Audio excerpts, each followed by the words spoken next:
Derrick Emmanuel Xatse menim say di na maboni ye dia eja na pe mama wache hello yes so yo say udi ni menim say maboni ye dia so obetimi abo o surname na mama te amente da but Xatse Derrick Emmanuel, the Institute for Energy Security.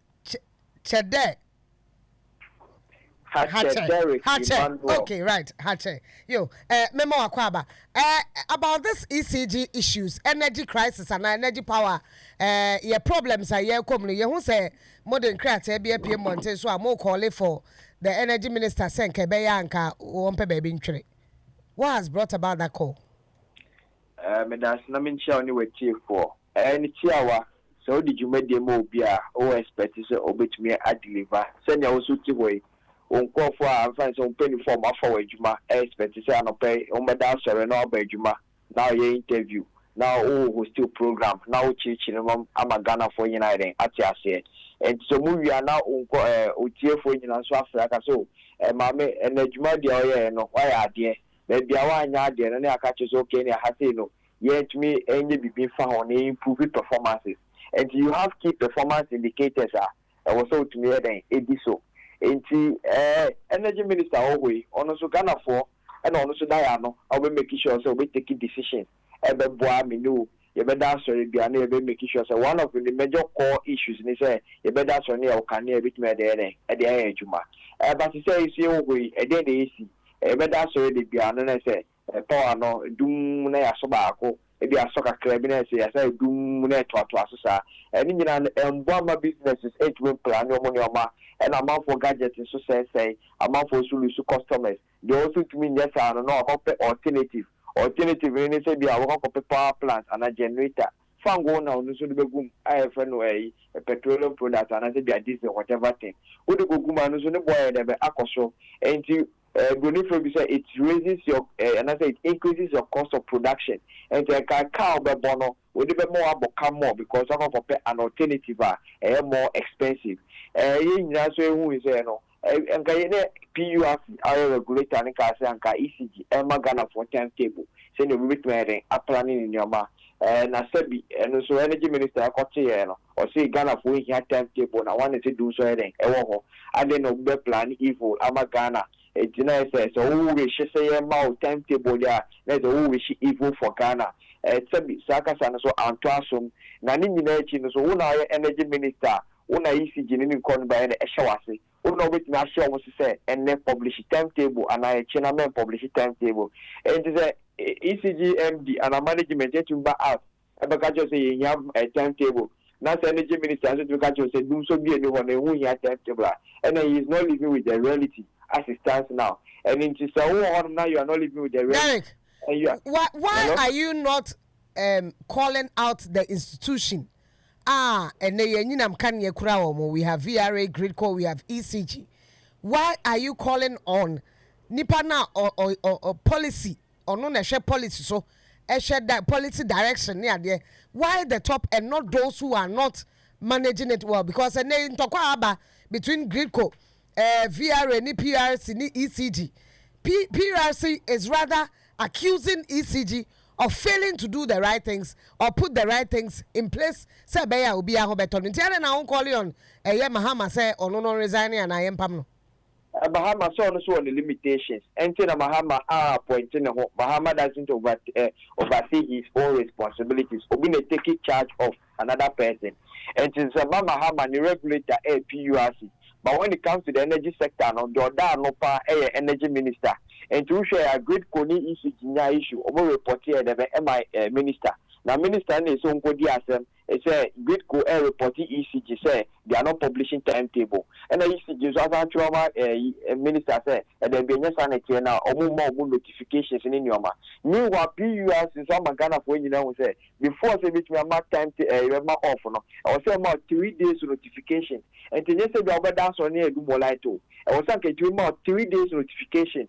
Or more busu now, ECG, this no. PUS a charge or charge almost there be you cannot even charge the board because the company on its own is a separate legal entity. that can be sued and not be sued. And your board no say they could management in any area. Omuka say the principal in the regulations, refers to management. Now say also charging management of this kind of expenditure and I say expenses are the management of first can also free if you can as revenues for menu. I say be idiot like those, So account now I'm gonna manage because first Canada free. And it means that somebody's negligence and inefficiency, Ghanaians are still going to be paid for it. Now who has an oversight responsibility of the sector? Nanka ECG boss can say there's no need for timetable. You say power net demand it cannot meet your peak demand of 3,700 to 3,800 megawatts on daily basis. The demand on daily basis are 3,200 megawatts of power. Now, 3,200 crown about the blue ECG one or distribution loss of 30.7%. And the minister also say, I was to me refer to me the timetable. But Derrick, question. And minister no one or site ECG said there is no need for timetable. Then the other thing yes, I reported the same MD of ECG and amount because you have an oversight responsibility, and when you have an oversight responsibility, it's expected of you as a leader to crack the ship and make sure that people fall in line and expect and after they deliver their services. Derrick, let me come in. You are going round in circles. What you've said, we understand the fact that you are calling for that. Now I'm asking this, and ECG at the reasons why they can't give timetable. They are about mounting. They claimed initially say transformers. You don't believe them. That's one. After and Safwa, Kojo Akasa. Or say it's not about money. It is about gas. Sometimes they are at Wabo. Problem to me, band they cannot supply gas. And after Nigeria, so to me issues they can't supply gas, so we have to find money and buy fuel or diesel. And I don't know, because all my timetable, you might not be able to know when the gas pipe will trip. And then Kofi Kapito has also come out to say, ECG cannot give timetable. Why? Because they think it's it's not about money, or it's not even about generation. It's issues or my timetable you don't agree with these excuses they are giving, right? So let's take them one after the other. ECG bar send the transformers of 630 transformers. Ghana, for instance, they have over 330,000 transformers. That 630 is just less than 2% of their total transformers. And you cannot tell me, say, 2% of your total transformers and the customer the same do so and AOK. And if you don't move auditing with PURC, the buyer say out of that crown, they even increase the number to 715. Now citing to 715, they were citing say overload transformers. PURC report actually say it was only 3 instances of doom so. That led to another. That was as a result of an overload transformer, and over 650%, 650 different outages. None of them resulted from overload transformers because the site said in total only 88 transformers were as a result of an overload of 100%. The rest they listed, they said they were not up to even 100%. And so you cannot use transformers as a conduit for it. That is one part of it. And so when they use transformers, transformer into banner, definitely it will not add up because even their own report, vindicate and yes, the second part of it, and they say, and an answer for you take him at your own risk, but because he's also a government person, so he will never come and tell you the truth. The government is a vice president manifesto committee chair on energy, and so definitely you take him at your own risk. That is a reality because what we are saying is that when we said it was about issues of finance, it's the kind of at the bowl. It's only Sikana no craft and go in their banner. One and five, meanwhile, assistance now. Ghana Gas and as a trouble and as N Gas, Mubia Mechanical say they are having issues with supply. They say like machines, if they say force majeure, I'm a breakdown at the ABBA, and I say they have to achieve they cannot supply gas. Have you seen any communique of that sort? There is nothing of that sort. It means they have the capacity to supply gas for you at any point in time. And if you cannot supply gas anymore, any problem. So meanwhile, the cash water flow mechanism report in a by any say ECG ended the car. and even Omashe ECG so Omunko Pesca into the shortfalls of it. In January report a buyer, also my category A players over 540 million Ghana cedis, Omam 120. Category B 306 million, Omam 168. Now differences in Omunko 5 million and fast also. Meanwhile, in terms of the operations, when there's a revenue shortfall, I was buying so ECG as a money which my dear for the shortfall. Over 200 million Ghana cedis. It was stated in the report say I buy a farmer ECG. I and what I comply with the cash waterfall mechanisms. And to tell me say and yet issues with finance, and if you had paid the money to them, and I said if you have been able to raise the money and pay all those in the value chain, will the report come out say wait to me this so and do the amount for kind to Kotiakana? But ECG has been taxed to do 98% of collection, and they are not able to. ECG has been taxed to do 98% of collection.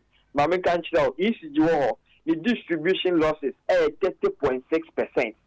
30.6% in the chest is all command 100 megawatts of power so on Tomawa.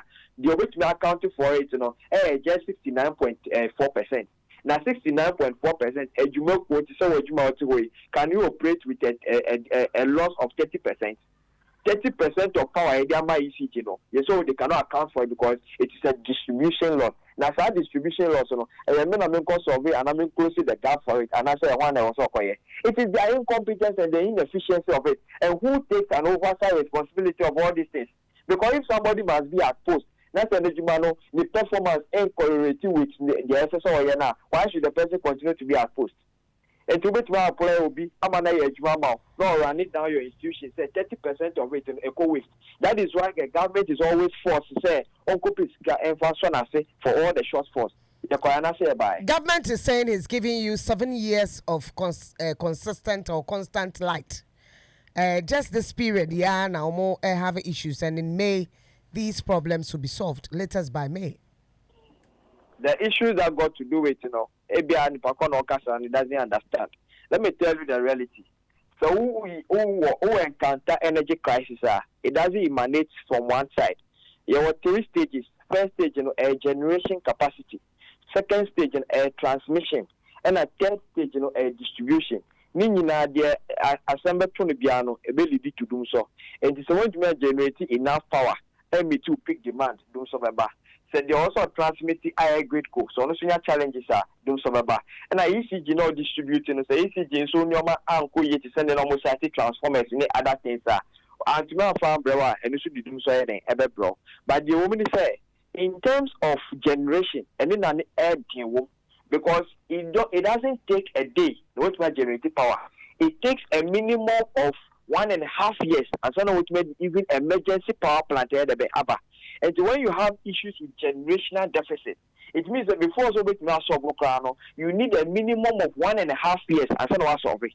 And then but that stage, you are clear because there has been so much investment into the energy sector in terms of power budgets, emergency power plants, other things, more expanding or no.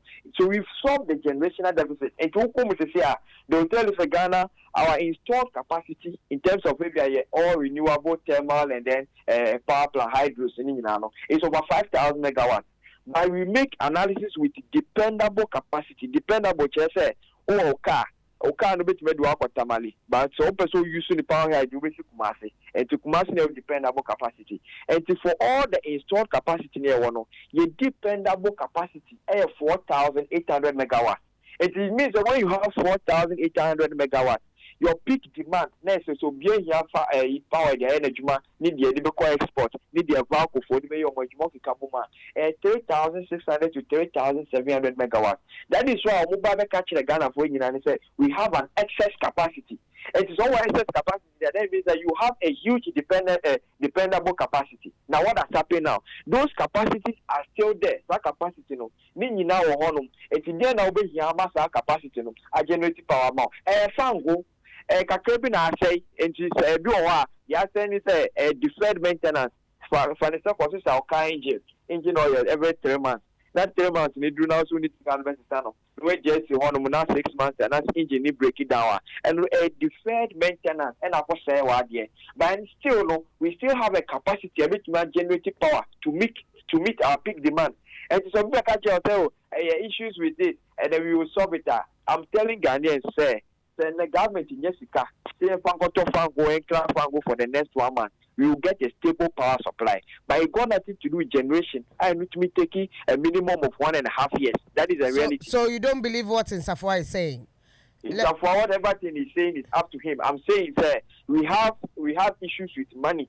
And it's also issues with gas in your supply and abwa. And just say they are supplying a man just only capacity. And we have the capacity within the car.